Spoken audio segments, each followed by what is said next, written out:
We got two different knives we're going to be checking out today in this video. What is going on, guys? Welcome back to the channel. My name is Miguel. You're watching Miguel EDC, the channel where we talk everything EDC gear here. And today we're checking out a knife from Spyderco. This one's going to be a sweet exclusive. We're going to be checking out here in just a second. Then we have one from our good friend KC from Nice Fast, a Tempest knife. Yeah, this is going to be an exciting one we're going to be checking out together. So without further ado, we're going to have links to all these down below in the description and pinned comments. And bam, we're looking at the Paramilitary 2 with G10 and MagnaCut. So let's go ahead and take a look here. So this is going to be a Blade HQ exclusive that's going to be dropping out tomorrow, March 20th at 10 a.m. Mountain Time. So let's go ahead and see what we have here. We of course got the knife, we got the paperwork, and we have a sticker here. So we'll keep this one around, right? See if there's anything specific on there. Want to take a look. This one should have a nice, good steel to go along with it as a sprint run. So if you're ready, I'm ready. Here we go. Oh man, those scales are already looking nice, ladies and gentlemen. Oh, looking nice and grippy on the natural G10.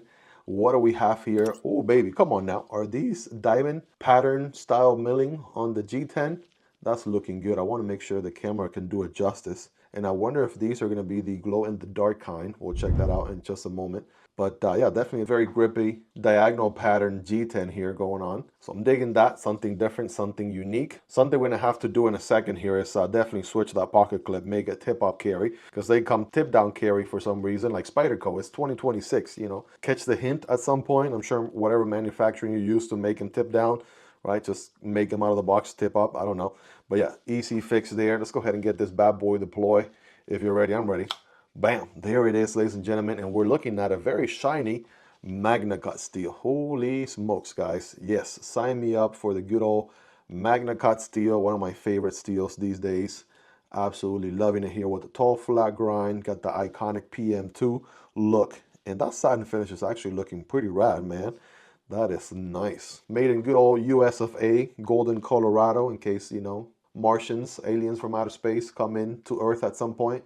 They find these somewhere. They know exactly where they were made.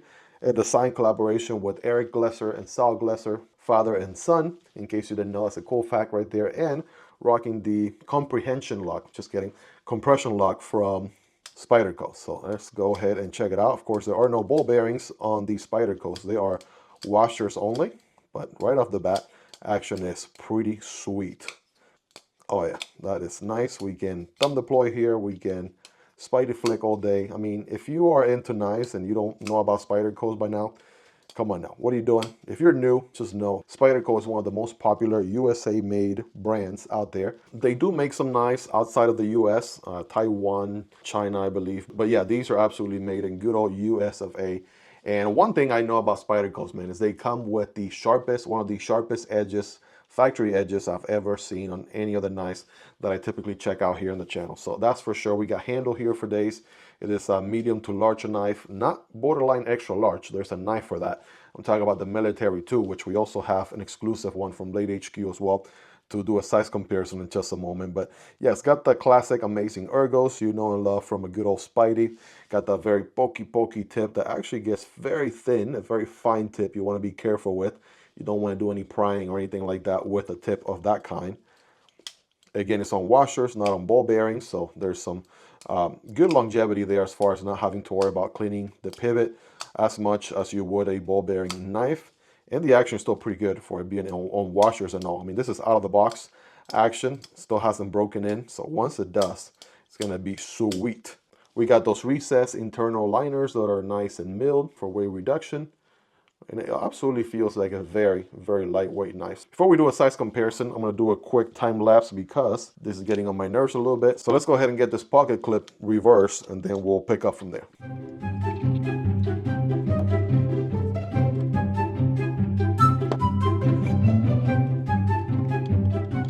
All right, that is more like it. That's what I'm talking about. And in case you were wondering, we are using the Kansept EDC Drive-R-Saurus here as my titanium bit driver. And the year is 2026, Spyderco. Why are we still doing T6 hardware? I don't know.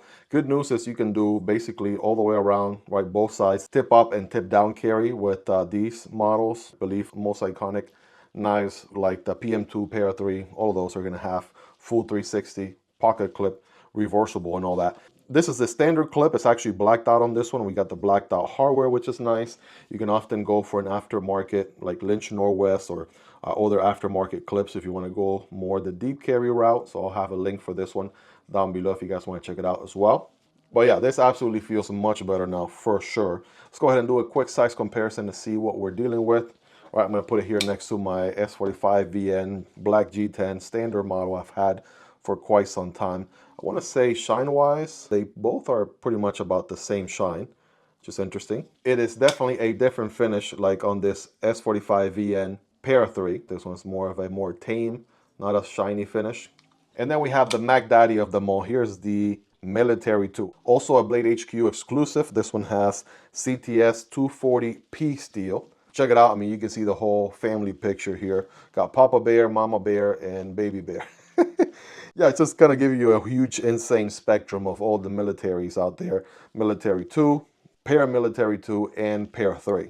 According to the paperwork, the Paramilitary 2 is one of Spyderco's most popular and in-demand folding knives. The popularity makes it a natural canvas for exclusive production runs, yada, yada, yada. The first defining feature of this unique knife is the blade, which is crafted from CPM MagnaCut particle metallurgy stainless steel. Crafted by Dr. Larry Thomas. Right, in case you haven't heard of Larry Thomas, he does really good steel breakdowns here on YouTube. Check out his channel if you haven't already. MagnaCut's revolutionary alloy composition challenges conventional stainless steel metallurgy to deliver an incredible balance of edge retention, toughness, and extreme corrosion resistance. And to answer the question from earlier, does it glow in the dark? Yes or no? The answer is no. At first, it kind of gave me impressions of the new G10 CJRB is using. On some of their older models that they're doing some revisions of, these glow in the dark very nicely, but this natural JG10 does not glow in the dark. It would have been a nice little additional feature that would have been nice to have, but you know, to answer the question, does it glow in the dark? The answer is no. So I'll have links to all these so you guys can check them out. Of course, if you want to pick one up, it does help out the channel when you use those links, but that's entirely up to you and at zero extra cost. Blade HQ also has some raccoon tie limbs from Vosteed. They have some exclusives, so I'll definitely put a link to those as well if you guys want to check them out. But here we go. Let's go ahead and take a pause here from the MagnaCut PM2 and let's go ahead and check out what Tempest is up to. I picked this one up here very recently. It got delivered in like 2 days. It comes with a variety of different stickers, of course, some from Tempest knives, some from KC, right? Obviously, I mean, if you've been living under a rock and don't know who KC Knife Fast is, he's a very cool dude. He also makes knife content just like yours truly, so check him out and subscribe to his channel if you haven't already. But let's go ahead and check out this design here. So I saw this one was available on their website. It's going to be part of my series for YouTuber knife designs, and this one's sponsored by the like button because yes, brought to you courtesy of my wallet. And yeah, definitely make sure to smash that like button. Makes it worth it to make these kind of videos. We got a business card, we got a wiping cloth, and another business card, and then last but not least, here is the knife, ladies and gentlemen. And this one has a very cool name. It's called the Tornado Waterspout. So it's actually a very small little guy right here. That's first impressions. Let's go 2x zoom here. It's got the iconic sort of car rim looking pivot from Tempest knives on both sides, captive on the show side. We got a back flipper here, very minimal with some nice jimping on it. Opening hole / fuller there for deployment. Then we have the bead blasted finish with the blue accents. So absolutely love me this sort of color combo here. Titanium everywhere, of course. Let's go ahead and remove this little pocket clip, little plastic. Hello, thank you. You know this thing is going right in the pocket the moment this video is over. I believe the OEM here is going to be Gobi, and we got titanium going on here, even on the back spacer and the pocket clip. No internal liners, just milled out titanium handles pretty much, and a beautiful milling here with the nice lines. Right, kind of gives it a nice little bit of personality if you ask me. So let's go ahead and check out the blade. What is the blade all about? If you're ready, I'm ready. Bam, there it is. Beautiful clip point blade, 154 cm steel. Got some belly here towards the tip with a flat grind. Beautiful, I want to say satin finish, borderline bell satin. But that's looking pretty rad if you ask me. There's a Tempest logo on the show side and then just a steel on the other side. And that's pretty much it, right? Very clean. Billboarding, right? Just how we knife enthusiasts love it. I mean, KC is a knife enthusiast through and through. He's been making content for years upon years now. So he obviously knows the recipe for what a good looking knife and a great ergonomic knife is going to look like. I'm going to tell you something right now. The key to this knife is going to be ergos. That's the key with most, if not all Tempest knives. They have absolutely mind-blowingly great ergos. And yeah, I mean, it shows right off the bat. I mean, I'm able to get a full 4-finger grip if I do the hammer grip style, or I can forward choke with this nice finger choil, right? If I want to go that route. We have a good amount of jimping. You know, maybe if it got carried all the way forward, that would have been nice, but that's just nitpicking at this point. That's functional. I'm good with that. No issues there. Pocket clip is nice and comfortable too. I'm going to give it a 9.5 out of 10. Guess what? It is deep carry and it is reversible. On the other side, got a beautiful filler tab, right? Anodized hardware, filler tab, matching pivot, backspacer, right? The whole 9 yards. So that feels good. It is, of course, a liner lock. So let's check out the engagement here. We're looking at, what is that? You guys help me out here. What, a 40-ish% or so engagement. Good access from the show side. Easy to get to the liner there without any issues. Nice and comfortable there. And let's check out the drop shot action. Oh yeah, it's gonna be on ball bearings, I believe. Yeah, should be on ball bearings with internal stop pins. And of course, my neighbor thought it would be a great time to bring out the leaf blower at this time. So we'll be right back. So anyways, like I was saying, we got some internal stop pins on there, which is nice. We don't have to worry about any pins here getting close to the plunge grind or the blade itself or the edge. We also got, speaking of plunge grinds, about that much before you develop a smile. So you're good to go there for sure.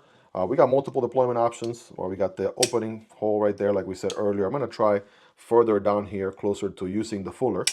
And the answer is yes. I mean, were you thinking something different? Like, come on. I mean, it's KC we're talking about here, of course. Is going to work like a charm, right? Whether you use the hole or the fuller itself.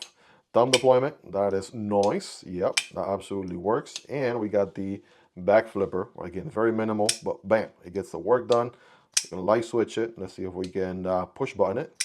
That will also work. The answer is yes. Can we fail it? Okay, proving very challenging to fail the back flipper. So that's a good sign. We should have a good, decent D10 experience here. And that's absolutely the case. No D10 lash of any kind. Feels nice and snappy right there. Good solid lock up, no side-to-side movement, up and down movement of any kind. Yeah, Gobi absolutely knocked it out here. Let me set it down because, Miguel, you moved the knife around too much, man. Let me take some pictures. I got you, fam. Take a closer look at this nice looking knife. That is beautiful, if you ask me. That's looking good. Gorgeous! I don't have any other of KC's designs on hand, so let's put it here next to the Thunderhead from Kansept knives, right? That's also KC, aka Tempest knives design, as you can see there. These are still available right now if you want to pick them up, right? We've got a very similar recipe. That one has carbon fiber with a very fine micro milling going on there. It's absolutely beautiful, right? Check that out. S35 VN steel, right? Got the, I want to say 80s camo carbon or carbon fiber going on there.